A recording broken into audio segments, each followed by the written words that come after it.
자, 안녕하세요. 백선백점 영양교사 기출문제풀이 오늘도 시작해 보도록 하겠습니다. 벌써 이제 40선 지난번 했고요. 오늘 이제 41선 하려고 하거든요. 시끌시끌 요즘에 시끄럽죠? 왜냐하면은 시험이 점점 다가오고 있으니까 그렇지 않을까 생각이 되네요.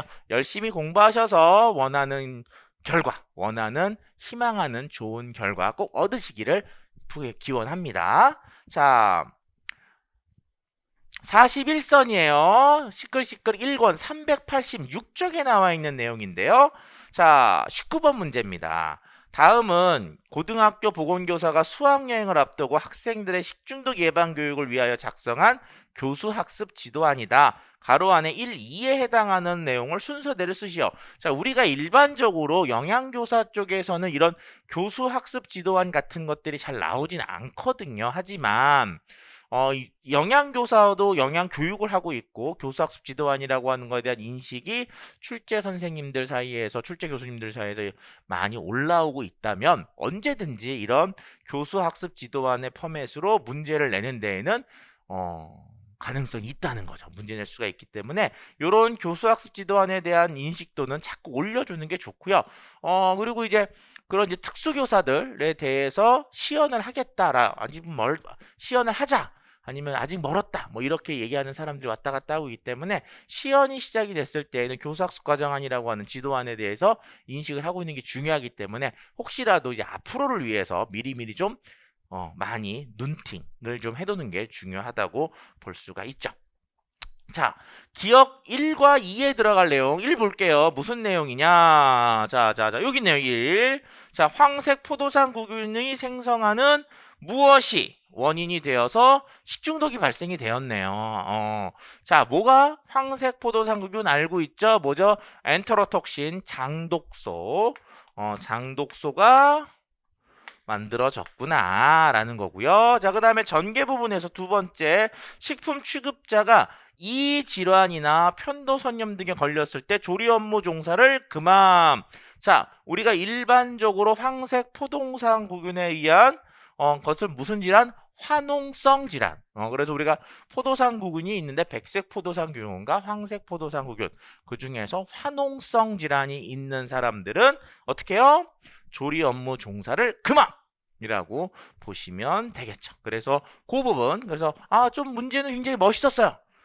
여기 있는 것처럼 뭐 교수학습 지도안 나오고 뭐 굉장히 좀 멋있게 나왔는데 하지만 실질적으로 조금 내용은 참 쉬웠다라고 볼 수 있는 부분입니다.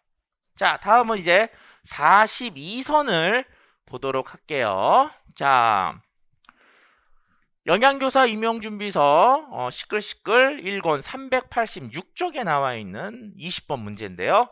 다음의 특성을 갖는 식중독 세균은 무엇인지 쓰고 세균이네요. 식중독 세균. 식품의 조리 단계에서 이 세균에 의해 발생하는 식중독의 예방법 두 가지를 각각 한 줄 이내로 쓰시오. 그리고 이와 같은 식중독이 발생되었을 때 단체 급식소의 관리자가 역학조사를 위해서 가장 먼저 해야 할 일 한 가지를 쓰시오라고 돼 있는데 뭐 역학조사를 위해서 가장 먼저 해야 할 일은 뭐예요? 보존식을 계속 잘 보존해 놔야 되고요. 그 다음에 가장 먼저 할 것은 식중독이 발병이 됐다. 보고를 해야 되겠죠. 상급자의 상급기관에. 그게 가장 중요한 부분인데 그 부분에 대한 문제는 뺐습니다. 이번에는. 자, 어떤 내용이냐? 그램 음성 간균이고요. 통성염기성 세균, 감염형 식중독 세균. 우리가 식중독 세균, 세균성 식중독은 감염형, 독소형, 뭐 중간형으로 나눴는데 감염형이고요. 성장 온도가 5도에서 45도씨, 상당히 낮은 온도에서도 자라고 있는 거고요. 자, 그 다음에 식중독 발생 빈도가 높은 세균이다. 그 다음에 일반적으로 잠복기가 6에서 72시간이다. 자, 이런 내용들을 쭉 모으면요. 혹시 딱 떠오르는 균이 있나요?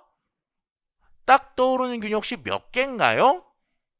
자, 하나면 조금 더 고민을 해보실 필요성이 있고 두 개면 저는 굉장히 좋다고 생각을 해요. 왜냐? 우리가 세균성 식중독 중에서 감염형 중에서 그램 음성, 그 다음에 통성 혐기성의 성장 온도 범위가 5에서 45도씨 정도? 요렇게 되는 것들을 고르라 그러면 두 개 정도가 나옵니다. 하나는 비브리오, 하나는 캠플러죠. 하나는 살모넬라예요. 비브리오와 살모넬라가 여기에서 떠오르게 되는데, 자, 그런데 걔네들이 잠복 시간도 조금 애매하지만 뭐 좀 애매한 면이 있어요. 그래서 이게 온도도 비슷하고 특성도 비슷하고 막 이러다 보는데 두 가지 중에 뭘 고를지 좀 애매한 면이 있거든요. 자, 그런데 결정적인 단서가 나오죠. 뭐냐면은 식중독 발생 빈도가 높은 세균이다. 아, 그러고서 뭐예요? 아, 살모넬라구나. 살모넬라. 살모넬라균에 의한 식중독이구나. 왜냐? 살모넬라가 발병 빈도가 높거든요. 자, 그리고 우리가 일반적으로 비브리오라고 하면은 뭐 다른 부분에 대해서는 좀 비슷할 수 있지만 비브리오가 나오면 일단은 호염성에 대한 부분은 나올 수밖에 없거든요. 그 다음에 원인 시기에 어패류라는 특성이 있기 때문에 그 부분도 설명을 할 수밖에 없어서 그 부분에 설명이 빠졌기 때문에 이 부분에 정답은 살모넬라로 접근하는 게 적합하다라고 생각이 돼요. 자, 예방법은 어떻죠? 음식 속에 1차적으로 균이 들어가는 거 맞고요. 들어간 균이 증식하는 거 맞고요. 세 번째는 섭취 전에 꼭 가열해서 익혀 먹는 거. 요 세 가지가 세균성 식중독, 그 중에서 감염형 식중독을 예방하는 가장 좋은 방법인 거는 아시죠? 그 내용이 여기에 들어가면은 되겠습니다. 자, 이렇게 해서 우리가 42선까지 풀어봤어요. 100선까지 갑니다. 100선까지. 자, 100선 100점 영양교사 기출문제 풀이 시끌시끌 좋아요와 구독 한번 눌러주세요.